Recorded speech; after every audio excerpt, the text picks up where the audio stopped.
सबसे पहले तो मैं हमारे शास्त्रा उसी प्रकार उनका अनुशासन और इस अनुशासन में अनुशासित हो रहे सभी श्रावकों को आर्य श्रावकों को वंदन। मेरे उपाध्याय जिनके कारण से मुझे उपसंपदा प्राप्त हुई इस बुद्ध शासन में उन्हें भी वंदन। और मेरे सभी आचार्य कल्याण मित्र के प्रति मंगल कामना करता हूँ। तो हम सभी यहाँ प्रेरणा लेने के लिए हैं, है ना। हमें प्रेरणा लेनी है। प्रेरणा अच्छे लोगों से भी मिलती है, गलत लोगों से भी मिलती है।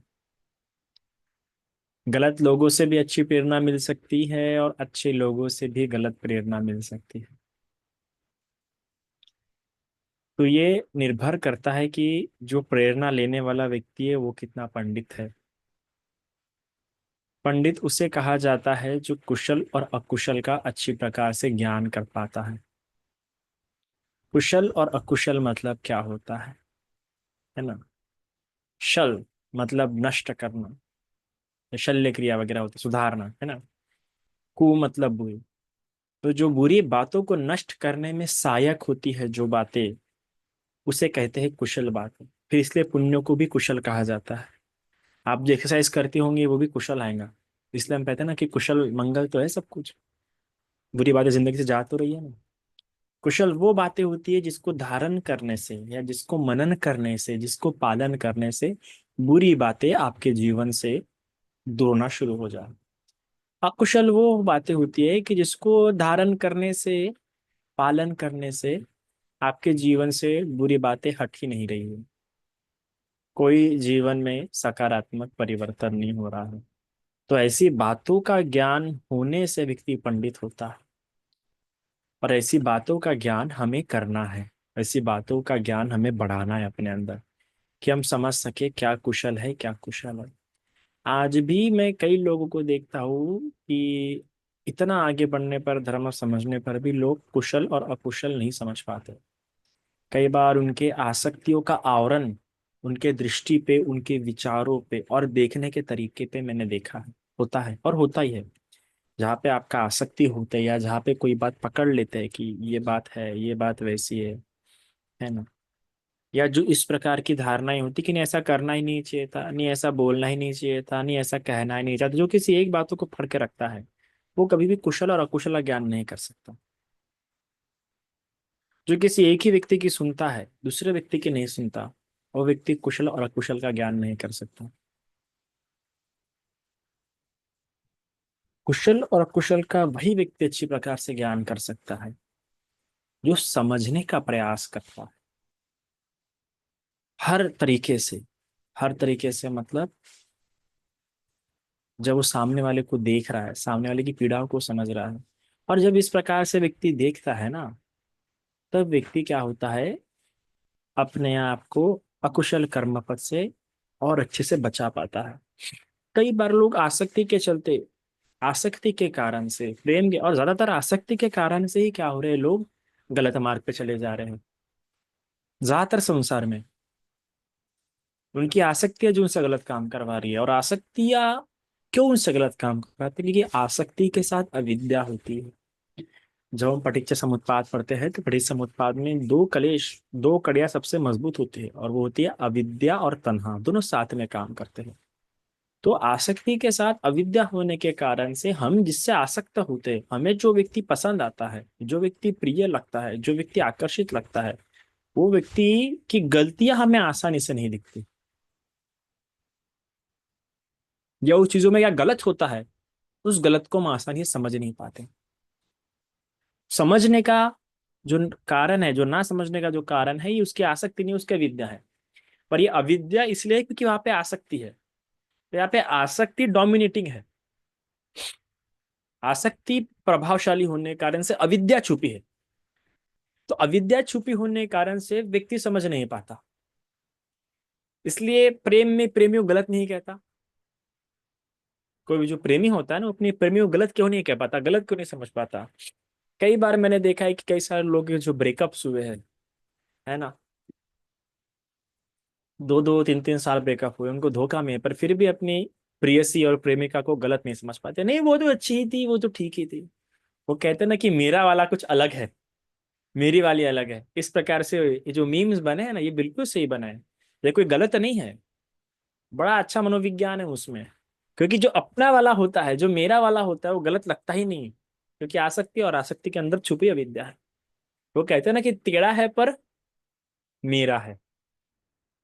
एक माँ देखो पर हमेशा अपने बच्चे के साइड लेंगे, अपने बच्चे को नहीं बोलेंगे नहीं नहीं नहीं, वो दूसरों को ही बोलेंगे नहीं नहीं नहीं तुम ही।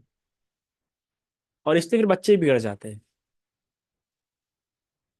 तो ये क्या होता है, आसक्ति होती है लोगों की।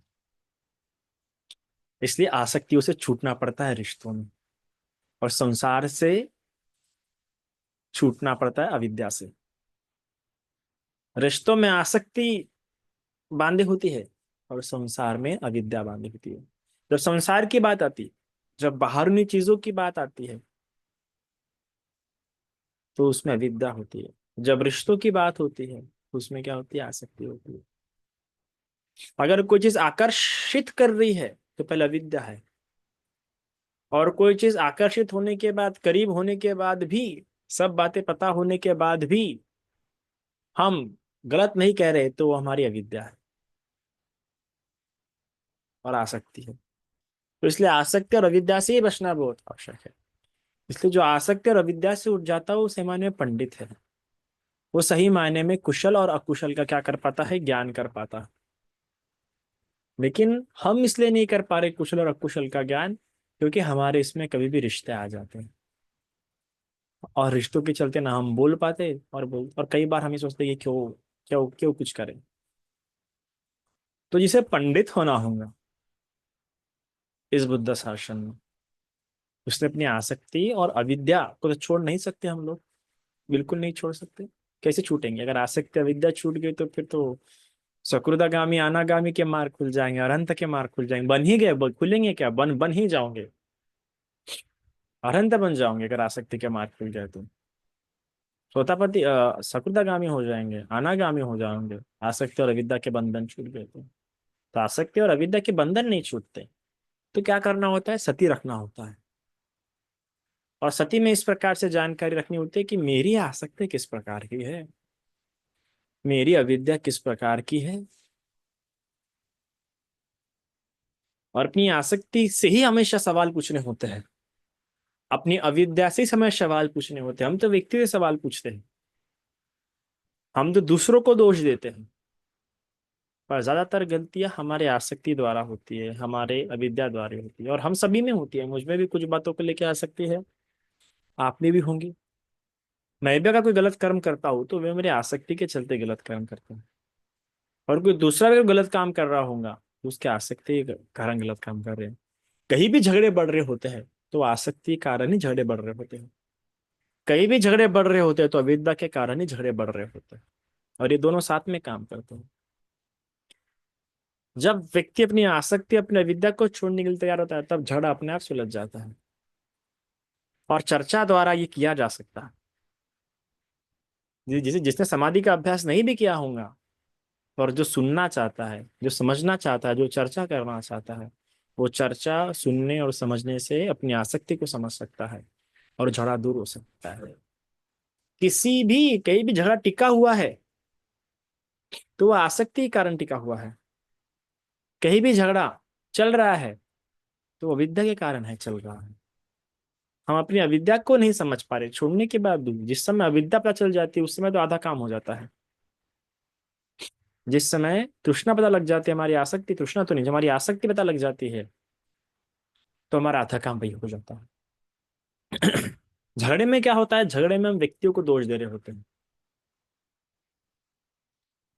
पर जब हम आसक्ति अपनी जान लेते हैं, तो हम अपनी आसक्ति को जानने के कारण हमें लगता है कि ये गलती आसक्ति की है, तो हम कहीं ना कहीं मिडिल पाथ अपनाने की कोशिश करते हैं। मिडिल पाथ कहाँ पे आता है, मिडिल पाथ, मध्यम मार्ग कहाँ पे आता है? मध्यम मार्ग वहां पे आता है जहां पे व्यक्ति को अपने आसक्ति का बोध हो जाता है, जहां पे व्यक्ति को अपने अविद्या का बोध हो जाता है। क्योंकि अभी आसक्ति और अविद्या का बोध हो जाने के बाद उसको वो व्यक्ति नहीं दिख रहा है, उसको उस व्यक्ति की गलती नहीं दिख रही। अब क्योंकि व्यक्ति की गलती नहीं दिख रही, तो समझता है कि यार मुझे तो अपनी आसक्ति के साथ डील करना है, मुझे तो अपनी आसक्ति को समझाना है, और आसक्ति तो समझने से रही, कभी कभार तो व्यक्ति समझ जाता है, रिश्ते समझ जाते हैं, और हमारी आसक्ति और अविद्या नहीं समझती। तो यही बात उसको जाननी होती है कि यहाँ पे आसक्ति और अविद्या समझने से रही, बहुत परिश्रम करने होते हैं आसक्ति को समझाने के लिए, बहुत परिश्रम करने होते हैं अविद्या को समझाने के लिए। और ज्यादातर आसक्ति नहीं समझते, ज्यादातर अविद्या नहीं समझते, ज्यादातर रिश्ते समझते हैं हमारे। ज्यादातर रिश्ते पैर पीछे कर लेते कि चलो हम ही पीछे हट जाते हैं, ज्यादातर। तो आसक्ति और अविद्या को समझाना इतना आसान नहीं है। पर जब व्यक्ति अपनी आसक्ति देख लेता है, अपनी विद्या देख लेता है, तो उसके बाद समझ समझ जाती है, और समझाना पड़ता है कि मुझे समझाना मेरी आसक्ति को। और वो ये बात भी समझता है कि आसक्ति और अविद्या समझेंगे नहीं डायरेक्टली, एकदम से नहीं समझेंगे, एक दिन में तो कभी नहीं समझेंगे, समय लगेगा। अविद्या तो भी समझ सकती है एक दिन में, ठीक प्रकार से मनसीकार करके, प्रज्ञा को तीक्ष्ण करके, ज्ञान को तीक्ष्ण करके अविद्या समझ जाएंगी। पर आसक्ति और अविद्या का चिपकाव है, तो वो एक दिन में नहीं समझेंगी, उसको लंबा समय लगेगा, बहुत लंबा समय लगेगा। तो वो जो साधक है, वो जो व्यक्ति है, वो समझ रहा है कि आसक्ति विद्या समझने से रही, पर समझना तो है, तो क्या करता है वो? समझने से रही पर समझाना है, तो वो बोलता एकदम से तो होगा नहीं, तो धीरे धीरे करके। तो फिर वो मध्यम मार्ग निकालना चाहता है कि मध्यम मार्ग निकलो। तो फिर मध्यम मार्ग की आवश्यकता हो जाती है। इसलिए भगवान बुद्ध का मार्ग मध्यम मार्ग जाना जाता है, क्योंकि वो आपको संसार से लड़ना नहीं सिखाता है, वो आपको आपकी आसक्ति और अविद्या से लड़ना सिखाता है। इसलिए भगवान समझ गए यहाँ पे तो हमें मध्यम मार्ग लेना पड़ेगा। आसक्ति और अविद्या को छोड़ना है तो बिना मध्यम मार्ग के आप नहीं छोड़ सकते। और ये धीरे धीरे होता है, धीरे धीरे मध्यम मार्ग अपना अपना के उसे कुशल और अकुशल बातें उसके जीवन में होती है। कुशल मतलब क्या, नष्ट होती है ना बुरी बातें, तो धीरे धीरे करके होती है। गड्ढा एक कुल्हाड़ी मारते बराबर बड़ा गड्ढा नहीं हो जाता है, मारते मारते मिट्टी निकालते निकालते एक अच्छा गड्ढा होता है। सिर्फ कुल्हाड़ी मारने से एक बड़ा गड्ढा नहीं हो जाता है, बल्कि वो जो मिट्टी वहां पे जम रही है, उस मिट्टी को भी निकालना पड़ता है। तो उसी प्रकार आसक्ति और अविद्या द्वारा जो मिट्टी बनी पड़ी है, जो कचरा जो मैला पड़ा पड़ा, समय निकलता है निकालने के लिए। तो इसलिए कई बार जिस व्यक्ति को हम समझाना चाहते हैं, उस व्यक्ति के प्रति ये पल ये जानना चाहिए कि ये व्यक्ति आसक्त तो नहीं है ना। आसक्त होगा तो अविद्या होंगी, और अविद्या है तो फिर हम तो समझाने से रहे, हमारा समझाने का असर पड़ने वाला है नहीं। जब किसी व्यक्ति को आप समझाने का प्रयास कर रहे हैं, जब किसी व्यक्ति को कुछ बताने का समझाने का और कुछ छोड़ने का प्रयास कर रहे हैं, उससे कुछ छुड़वाने का प्रयास कर रहे हैं, तो आपको ये जानना है कि इस व्यक्ति की आसक्ति तो नहीं है उस वस्तु पे, उस व्यक्ति पे, उस स्थान पर। अगर उस चीज को लेके, उस व्यक्ति को लेके आसक्ति होंगी, तो आपने समझ जाना चाहिए कि अरे अविद्या भी होंगी। अविद्या होंगी तो हम समझाने पर समझने से रहा, तो हमारे समझाने की जरूरत नहीं है उसे, उसे अभी हमारे साथ की जरूरत है। हमें उसके साथ रहना होगा, और धीरे धीरे धीरे करके फिर उसको समय समय पे अलग अलग करके उसकी आसक्ति कम करते जाएंगे, तो उसकी अविद्या भी क्या होते जाएंगे, धीरे धीरे उस वस्तु को लेकर, उस व्यक्ति को लेकर कम होते जाएंगे।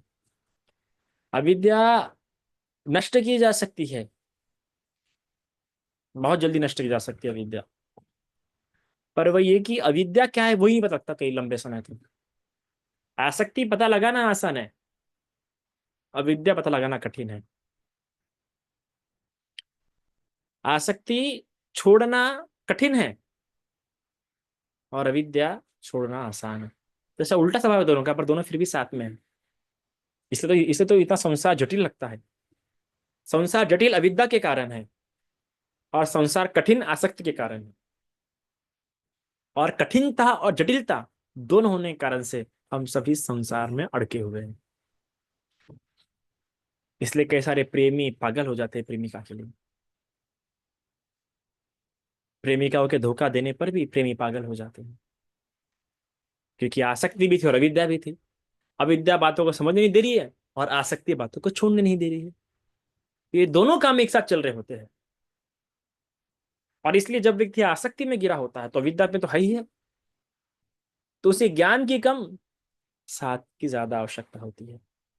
और इसलिए फिर ऐसा में थेरेपी, मेडिटेशन, डेली रूटीन, ये सारी बातें में हमें चेंज करना होता है, क्योंकि ये एक दिन की बातें नहीं होती है।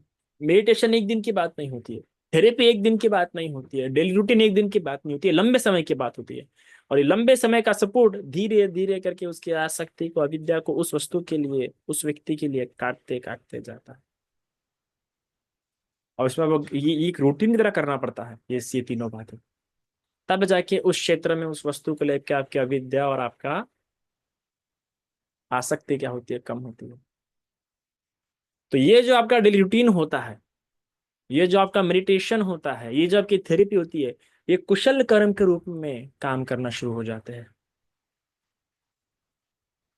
धीरे धीरे आपके कुरीति, कलेशपूर्ण विचारों को, कलेशपूर्ण व्यवहारों को धीरे धीरे करके दूर करते जाता हूं। देखिए, कोई एक दिन में शराब छोड़ पाता है क्या? नहीं छोड़ पाता। कोई एक दिन में प्रेम भूल पाता है क्या? नहीं भूल पाता। कोई एक दिन में यादों से निकल जाता है क्या? नहीं निकल पाता। लोग पागल हुए हैं, लोगों ने आत्महत्या किए हैं, लोगों ने हत्या किए हैं, इन बातों के लिए, इन बातों के कारण से, इन बातों के आवेश में आके, इन बातों के आवेश में आके ये सब काम हुए हैं। तो ये आवेश ऐसे थोड़ी आया होगा कि साधारण व्यक्ति को आप जाके कहो बरा कि उसके हाथ में चाकू दो और उसे कहो कि जा उस इंसान का गला काट, उस इंसान के सीने में चाकू घोंप दे। जो इंसान शांत बैठा है, आराम से बैठा है, उसको आप चाकू दो और ऐसा बोलो, क्या वो करेगा? नहीं करेगा। पर कब करेगा? अगर वो तो आवेश में होगा। तो आवेश क्या है? आवेश अविद्या है, आवेश आसक्ति है, आवेश द्वेष है। समझ नहीं रहा अविद्या क्या, उसे समझ नहीं रहा आगे कौन है, उसे दिख नहीं रहा आगे कौन है, उसे बस अविद्या है। अविद्या युक्त मनसिकार है, और मनसिकार बस वो हल चाहता है, वो शांति चाहता है। अगर उसे उस समय समझ आ रहता तो उसे नहीं कह रहता। तो उस समय वो समझना भी नहीं रहेगा, आप समझाने जाओगे वो आपको ही मार देंगे। वो डायरेक्टली बोलेगा तुम क्यों बीच में गिर रहे हो। मुझे साथ चाहिए उस समय,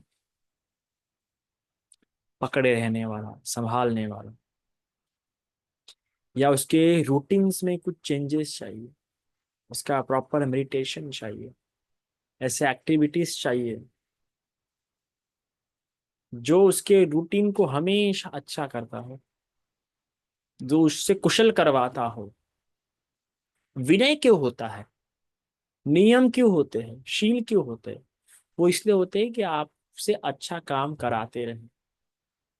क्योंकि कई बार अविद्या ग्रसित होने के कारण से हम अच्छा काम नहीं कर पाते हैं, पर क्योंकि हमारा कुशल धर्म हमने धारण किया होता है, तो कुशल धर्म धारण करने किए होने के कारण से आप पुण्य कर पाते हैं। आप थोड़ा बहुत स्टेबल रह पाते हैं, या रह रह के स्टेबल हो जाते हैं, या क्रोधित हो भी गए, द्वेष में आ भी गए, तो भी बहुत जल्दी एक दिन में, आधे दिन में ठीक हो जाते हैं। मैंने अपने जीवन में खुद देखा है, कई बार हमें भी क्रोध आता है। कई बार 5 मिनट में क्रोध ठीक हो जाता, कई बार आधे घंटे में क्रोध ठीक हो जाता, पर ठीक हो जाता। क्रोध होता है, पर उस क्रोध में कटुता नहीं होती है, कठोरता हो सकती है पर कटुता नहीं होती। तो क्योंकि कुशल बात हम ऐसी धारण कर लेते हैं। मैंने पिछले बार आपको बताया भी था कि हम जब दो मित्र डिस्कशन करे तो उन्होंने बोल दिया था मुझे गुस्से में, मन तो ऐसा करता है कि इतना कुछ करूं, इतना मारू, इतना मारू, पर क्या करे, कर्म सिद्धांत रोक देता है। तो इस प्रकार धर्म धर्म धारण करना होता है कि मन तो करे बहुत कुछ करने का, पर कर्म सिद्धांत रोक ले। ऐसा धर्म धारण करना पड़ता है, ऐसा पांडित्य, ऐसा पंडित ज्ञान हमें उत्पन्न होना होना करना होना होना पड़ता है। और ऐसा कई बार हम नहीं कर पाते हैं, क्योंकि हम पे आसक्ति और विद्या की आवरण होते हैं, है ना। याद रखिएगा, इस देश के जब दो टुकड़े हो रहे थे तो जिन्ना को कहा गया था कि देखो जिन्ना, तुम जो मांग रहे हो उससे बहुत बहुत हानि होनी है। तो देखो अपने आवेश में और अपने अविद्या में या फिर आसक्ति में आके किस प्रकार जिन्ना कहता है कि तुम मुझे लाशों का टुकड़ा दोगे तो भी चलेगा, पर दो। होता है ऐसा आवेश। फिर आवेश दिखाने के भी कई सारे भिन्न भिन्न तरीके होते हैं, आसक्ति के चलते, अपने विद्या के चलते। कई तरह के साइकोलॉजी में तो बहुत प्यारे, गैस लाइटिंग, घोस्टिंग, आपके पैसिव एग्रेशन, भिन्न भिन्न। और सबसे खतरनाक तो पैसिव एग्रेशन होता है। और जो पैसिव एग्रेशन करता हूँ तो उस व्यक्ति से तो दूर ही रहना चाहिए, जो पैसिव एग्रेशन दिखाता हूँ। पैसिव एग्रेशन मतलब चुप हो जाना, बातें करना बंद कर देना, है ना। ये सबसे बेकार बात है। और कभी कभार माता पिता ऐसे करते हैं, कभी कभार बच्चे ऐसे करते हैं, और ऐसा नहीं करना चाहिए। ये बहुत ही बहुत ही बहुत ही बहुत ही गंदी बात है। मैंने देखा है कई बार माता पिता करते हैं कि बात करना छोड़ देते हैं। किसी चीज की पनिशमेंट देने के लिए ठीक है ना, पर उसका इस्तेमाल नहीं करना चाहिए गलत तरीके से, वरना उसका परिणाम जो होता है ना, गलत हो जाता है। अगर कोई बड़ी गलती नहीं है और कोई वो गलती ठीक नहीं थी, और फिर भी आपने उस प्रकार का एग्रेशन दिखा है, उस प्रकार का मैनिपुलेशन किया आपने, क्योंकि मैनिपुलेशन है, और मैनिपुलेशन कभी ठीक ही नहीं होता। उस प्रकार का अगर आपने मैनिपुलेशन किया तो अक्सर वो उस रिश्ते को खत्म कर देता है, वो उस रिश्ते की गंभीरता गहराई को नष्ट कर देता है। फिर धीरे धीरे करके सामने वाला व्यक्ति एक तो उसे लाइट ले लेता है, या फिर वो मन से निकाल लेता है फिर। इसलिए जहाँ पे झूठ, जहाँ पे दिखावा, जहाँ पे बनावटीपना आ जाता है, वहां पे बहुत सारी हानि होना शुरू हो जाती है। और ये सब झूठापन, दिखावटीपन, मैनिपुलेशन, ये कहाँ पे आता है, क्यों आता है? आसक्ति और अविद्या के कारण। जहाँ पे आसक्ति और अविद्या बहुत गहरी गहरी होती है, बहुत जड़ों तक होती है। और आसक्ति और अविद्या अक्सर अहंकारी लोगों में ज्यादा गहरी होती है, अभिमानी लोगों में ज्यादा गहरी होती है, जो अपनी पद प्रतिष्ठा की बहुत चिंता करते हैं, जो खुद की बहुत चिंता करते हैं, जो लोग खुद के बारे में बहुत सोचते हैं, जो लोग लोगों को दिखाना चाहते हैं कि देखो मैं इतना अच्छा हूँ, ये करता हूँ, मेरे पास ये है। उन लोगों में आसक्ति और अविद्या बहुत मजबूत होती है। आसक्ति और अविद्या तो सभी में होती है, पर इंटेंसिटी का अंतर होता है ना, कितने स्तर तक, कितने गहराई का अंतर होता है। जिन लोगों में ये बहुत होता है, जो दिखाना चाहते हैं, जो अपनी इमेज के बारे में बहुत सोचते हैं, जो बहुत मधुर मधुर बोलते हैं, अक्सर मधुर मधुर बोलने वाले तो सबसे खतरनाक लोग होते हैं। जो मधुर मधुर बोलना चाहते हैं, मधुर मधुर दिखाना चाहते हैं, क्योंकि जो मधुर मधुर बोल रहा है वो तो अपना मतलब इमेज ही, अपना इमेज ज्यादा सोच रहा है ना वो। तो उसकी विद्या कितनी मजबूत होंगी, आप विचार कर सकते हैं। आसक्ति तो नहीं होंगी, पर उसका विद्या बड़ी मजबूत होंगी। तो जो मधुर मधुर रहना चाहता है, जो अच्छा दिखाना चाहता है सभी को खुद के बारे में, उसकी विद्या मजबूत होती है। और जिसकी विद्या मजबूत होती है और आसक्ति कम होती है, वो तो और भी खतरनाक व्यक्ति होता है आसक्ति वाले व्यक्ति के मुकाबले। दोनों में से कोई एक हो सकता, रहते तो दोनों है व्यक्ति में, आसक्ति और अविद्या दोनों रहते हैं। पर अंतर ये होता है कि किसी में अविद्या ज्यादा होती है, आसक्ति कम होती है, और किसी किसी में आसक्ति ज्यादा होती है, अविद्या कम होती है। तो जिसमें आसक्ति ज्यादा होती है, अविद्या कम होती है, उस व्यक्ति का यह है कि वो व्यक्ति, ठीक है, उतना सेल्फ ऑब्सेस नहीं है, नार्सिसिस्ट नहीं है, ठीक है। उस व्यक्ति का यह है कि वो थोड़े थोड़े समय के लिए उसका मूड चेंज हो सकता है, पर बाकी ठीक रहेगा। और जिस व्यक्ति में अविद्या ज्यादा है और आसक्ति कम है, ये व्यक्ति बड़े हानिकारक होते हैं, नार्सिसिस्ट व्यक्ति होते हैं। पूरा नार्सिसिस्ट व्यक्ति है ऐसा व्यक्ति तो, क्योंकि वो खुद को ही श्रेष्ठ मानेगा, खुद को ही अच्छा मानेगा, क्योंकि अविद्या है ना। जिसमें अविद्या ज्यादा होती है खुद को ज्यादा श्रेष्ठ मानता है, क्योंकि आखिर में है तो मैं मेरा ही, आई मी माई, इसके अलावा तो और कुछ है नहीं बाहर में। जो पूरा संसार भटक रहा है कहाँ पे, आई मी माइन। अब ये डिपेंड करता है किस आई मी माइन किसके द्वारा पकड़ के रखा है आपने, मैं मेरा, ये जो किसके द्वारा, आसक्ति के द्वारा पकड़ के रखा है या विद्या के द्वारा, है तो दोनों। बस रस्सी ज्यादा भारी किसकी है, आसक्ति वाली या विद्या वाली। किस रस्सी ज्यादा खींचा जा रहा है, आसक्ति की रस्सी से या विद्या की रस्सी से।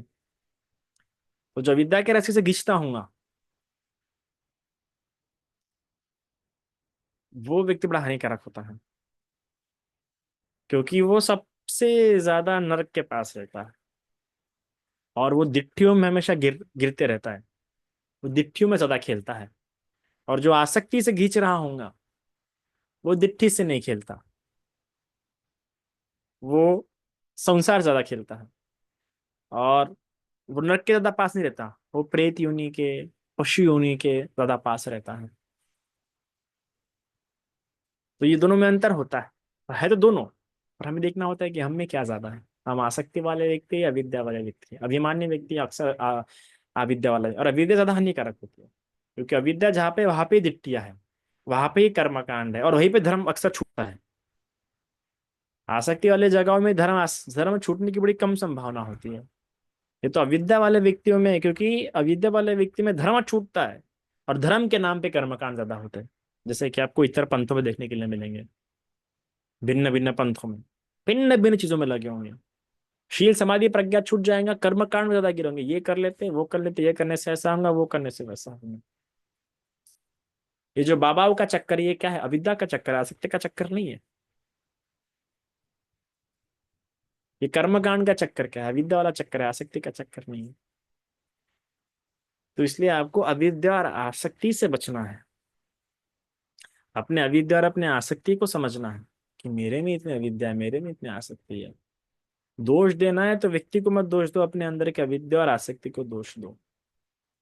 और अपनी अविद्या और आसक्ति के चलते अपने आप को सुधारने का कोशिश करो। अपने अंदर वैसे कुशल बातों को निर्माण करने का प्रयास करो, क्योंकि आखिर में ये नष्ट ऐसे नहीं होंगी एकदम काट के, है ना। ये कैसा होगा, कुशल बातें करके होगा, कुशल बातें धारण करके, कुशल बातें उत्पन्न करिए। और कुशल बातें दिखावे के लिए नहीं होनी चाहिए, वरना कई सारे लोग शील भी बड़े दिखावे के लिए करते हैं। कुछ कुछ लोग तो शील धारण कर लेते, दिखावे के लिए नहीं होते, उनके शील अच्छे होते हैं। पर क्या होता है कि वो शीलों में इतना अभिमानी हो जाते हैं। मैंने अक्सर कहा है, और मैं बहुत सालों से, लंबे समय से देखते आ रहा हूँ, बहुत लंबे समय से, कई सारे शीलवान लोग बड़े एक्सपर्ट हो जाते हैं लोगों का मन दुखाने में, क्योंकि शीलों का अभिमान। क्योंकि जब व्यक्ति शील धारण कर रहा होता है तो उसकी इतनी सावधानी रखनी होती है कि वो बहुत सेल्फ ऑब्सेस होना शुरू हो जाता है कि मेरे शीले टूटने चाहिए, मेरा ये भ्रष्ट नहीं होना चाहिए, मेरा तो ऐसे करके शीलो ज्यादा वो खुद से ज्यादा आसक्त हो जाते हैं। तो देखो धर्म भी छूट जाता है। तो मैंने देखा है, अभी नहीं, बहुत लंबे समय से देखते आ रहा हूँ मैं, 9 सालों से देखते आ रहा हूँ कि शील पे छूट जाते हैं, और पता नहीं मेरे शील टूटे यार, मेरा शील नहीं होना चाहिए, मेरी समाधि भंग नहीं होनी चाहिए, मेरा ये सब भंग नहीं होना चाहिए। तो शील भी छूट जाते हैं, और खुद से वो अविद्या उनकी मजबूत हो जाती है, आई मी माइंड मजबूत हो जाता है। और इसके चलते बहुत ही अ, खुद पूरा हानि कर बैठते हैं। जैसे आज मैंने एक पोएम भी, कविता भी रखी थी स्टेटस में। तो ये हमारा ही होता है। तो मैं अक्सर कहता हूँ ना कि कभी कभार मैंने बहुत बार देखा शीलवान लोगों में ये, कि उनमें ये बड़ा बड़ा विद्या, ऐसी उनकी विद्या बड़ी मजबूत हुई है, और इसी कारण बहुतों की हानि भी हुई है। तो इसलिए जब शील पालन कर रहे हैं तो उससे भी आप आसक्त ना हो जाओ। बुद्ध इसलिए कहते हैं ना कि मेरा धर्म नाव समान है, नाव को बढ़ के मत बैठ जाना। और कई सारे लोग नाव को बढ़ के बैठ जाते हैं, धर्म को बढ़ के बैठ जाते हैं। आप लोग ऐसे मत बनो कि अरे मेरा धर्म खतरे में है, ये वाला नहीं होना चाहिए आप लोगों में। और उसकी तलवार उठा रहे, हाँ हाँ, ये धर्म का अपमान किया, हाँ ऐसी बात होना ही नहीं चाहिए। कितना प्यारा समझाया गया है कि धर्म का अपमान वैसे कभी नहीं होता बाहरी स्तर पे। धर्म का अपमान हमारे धारण किए हुए धर्म से होता है, कि उसे हम किस तरीके से धारण कर रहे हैं, हम उसे किस तरीके से अपने अपने चर्या में दिखा रहे हैं। तो उन बातों को ध्यान में रखो, वरना चीजों को पढ़ के रखे जाओगे ना तो बस आपकी विद्या मजबूत होने वाली है, आपकी आसक्ति मजबूत होने वाली है, आपका आई मी माइंड मजबूत होने वाला है। और ज्यादातर तथाकथित धर्म गुरु में वही होता है कि आई मी माइंड मजबूत हो जाता है, आसक्ति और अविद्या मजबूत हो जाती है, और इसलिए ना समझ पाते। समझा तो पाएंगे दूसरों को, पर खुद समझने में कोई कठिनाई होती है, और मुझे भी होती है, ऐसा नहीं। मुझे भी कई बार धर्म समझने में बड़ी कठिनाई हुई है। जब खुद पे आती है तो कहते हैं खुद पे गुजरे, जब खुद पे गुजरे रंज तब तब जाने, ऐसी वाली बात हो जाती है। तो अभी बताना तो आसान है आप लोगों के लिए, पर ये इतना डिटेल में जो बता पा रहा हूँ इसलिए बता रहा हूँ कि खुद के जीवन में अनुभव आए थे, इसलिए इतना डिटेल, इतना बारीक बता पा रहा आपको मैं, इतना डेप्थली बता पा रहा।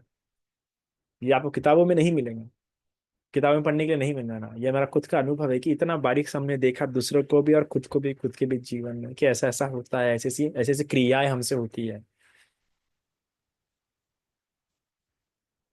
तो जब खुद पे आता है तो तब समझ नहीं पाता, क्योंकि हम भी फिर तब क्या होते हैं, अविद्या ग्रसित होते हैं। हम भी तब क्या होते हैं, आसक्त ग्रसित होते हैं। तो हम तब हम हमसे तब नहीं हो पाएगा ये सिर्फ शांत दिमाग से हो पाते हैं। तो इसलिए उस शांत दिमाग को रखने के लिए कुशल और अकुशल को धारण अच्छी प्रकार से कर रहा हूं मैं।